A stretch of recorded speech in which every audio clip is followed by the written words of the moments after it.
Hello everyone, I am विशाल जोशी, आपका प्यारा विजय sir. और आज मैं आपके सामने लेकर आया हूँ लास्ट मिनट टिप्स। जी हाँ दोस्तों, आखिरी अटेम्प्ट के लिए अब क्या स्ट्रेटजी रखें जिससे कि हम मैक्सिमम स्कोर कर सकें। तो लास्ट अटेम्प्ट के लिए जो स्ट्रेटजी रखनी है वो रखनी है सबसे पहले brush up the course. Brush up the course का मतलब क्या है कि आपको अपने जो टॉपिक आपको आते हैं सिर्फ उन्हीं को दोबारा से पढ़ कर जाना है। नए टॉपिक्स में टाइम वेस्ट नहीं करना। जो टॉपिक आपको नहीं आते उन्हें छोड़ दीजिए, जिसकी आपको प्रैक्टिस नहीं है उसको छोड़ दीजिए। आप सिर्फ जो आपको अच्छे से आते हैं मैक्सिमम पोर्शन को दोबारा से एक बार वापस से पढ़ लीजिए। पढ़ते समय सिर्फ क्या करना है, फार्मूलाज अच्छे से देख कर जाइए, क्योंकि बेसिकली अगर आप देखें तो 75% फार्मूला बेस्ड सवाल आते हैं, डायरेक्ट क्वेश्चंस आते हैं, स्ट्रेट फॉरवर्ड क्वेश्चंस आएंगे। ज़्यादा दिमाग नहीं लगाना, तो कम से कम अभी हमारा दिमाग उन 75% क्वेश्चंस को करने में लगना चाहिए। ठीक है। दूसरी बात, हम किस तरह से पढ़ें, तो ब्रश अप द कोर्स करने के बाद आपको प्रैक्टिस भी जरूर करनी है। प्रीवियस ईयर क्वेश्चंस के ज़रूर से प्रैक्टिस कीजिएगा। आप एक पेपर कम से कम आदत डाल लीजिए, लगा लें। इससे आपकी लर्निंग एबिलिटी इंक्रीज होगी और आपका जो माइंड है वो एक्यूरेट होगा, एक्यूरेसी डेवलप करेगा, ताकि आप एग्ज़ाम में क्वेश्चंस को अच्छे से सॉल्व कर सकें। ब्रश अप द कोर्स और टेस्ट पेपर सॉल्व करने के साथ हमें बायोलॉजिकल क्लॉक सिस्टम पर बहुत ध्यान देना है। आपको जो भी स्लॉट जेईई मेंस देता है उन्हीं स्लॉट्स पर पेपर करने की आदत होनी चाहिए। उसी समय आपकी बॉडी सबसे ज़्यादा एक्टिव होनी चाहिए। उस समय आपका थॉट प्रोसेस बहुत ज़्यादा ही इन्वॉल्व होना चाहिए बॉडी के साथ साथ, ताकि आप लोग जो है ज़्यादा से ज़्यादा सवाल सॉल्व कर सकें और सही सॉल्व कर सकें। तो बायोलॉजिकल क्लॉक सिस्टम पर पूरी तरह से ध्यान देना है सर। लेकिन एक डाउट रह जाता है कि हम इफ़ेक्टिवनेस कैसे लाएं। हम पढ़ते भी हैं लेकिन मार्क्स अच्छे से नहीं आते।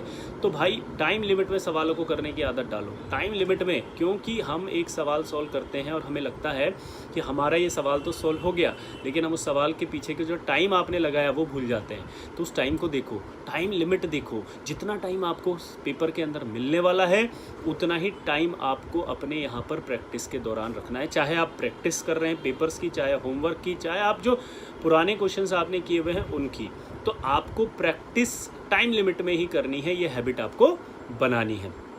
इसके अलावा सबसे इंपॉर्टेंट चीज़ जो है, प्रीवियस अटेम्प्ट की नेगेटिविटी अपने माइंड में नहीं लानी है। जब भी हम पढ़ रहे होते हैं तो हमारे दिमाग में क्या होता है, एक एक्सपेक्टेशन माइंड में रहती है। पिछली बार तो मेरा यार 85 ही रह गया था, क्या इस बार मैं ला पाऊंगा 95? क्या इतने से दिन में मैं ये क्रिएट कर पाऊंगा हिस्ट्री कि 95 परसेंटाइल आ जाए, 98 आ जाए, 99 आ जाए? अगर आप इस तरह की नेगेटिव थॉट के साथ पढ़ाई करेंगे तो आपका सारा टाइम सिर्फ वो सोचने में ही वेस्ट हो जाएगा। तो आपको ये सब सोचना नहीं है, आपको सिर्फ पढ़ना है। जो होगा उस दिन होगा, आप पहले से सोच के नहीं जाएं, और ना आपके सोचने से वहाँ कुछ होने वाला है। तो आपका सारा ध्यान सिर्फ पढ़ाई पर होना चाहिए। इसे हम कहते हैं फोकस, यानी कि फोकस बनाए रखें पढ़ते समय। ठीक है। किसी भी तरह का एनालिसिस ना करें। इसके बाद आपके दिमाग में ये आता है कि क्या ये सफिशिएंट टाइम है, लास्ट मिनट जो भी बच रहा है इसमें। तो मैं कहूँगा देखो, टाइम अगर हम कभी भी एनालिसिस करें तो जब हम एडमिशन लेते हैं ना स्टार्टिंग में, तब भी हमें लगता है कि यार इतना सा टाइम है, 2 साल के अंदर क्या आईटी निकाली जा सकती है, 2 साल में क्या एक अच्छी रैंक लाई जा सकती है।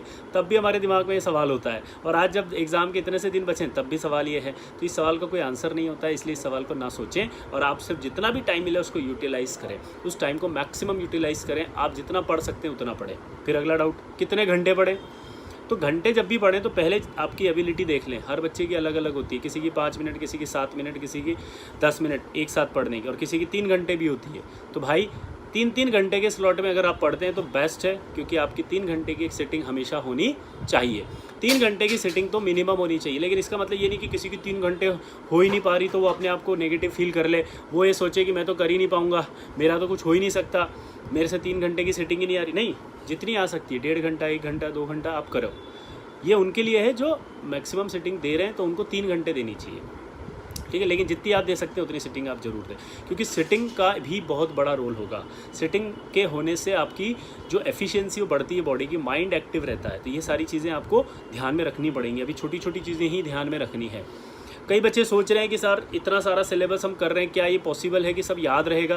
देखिए, जो एग्ज़ाम होता है लास्ट में उसमें याद रहेगा या नहीं रहेगा, अगर ये सोच के आप पढ़ोगे तो आपको कभी याद नहीं रहेगा। आपका काम है पढ़ना, आप सिर्फ पढ़ने पर ध्यान दो।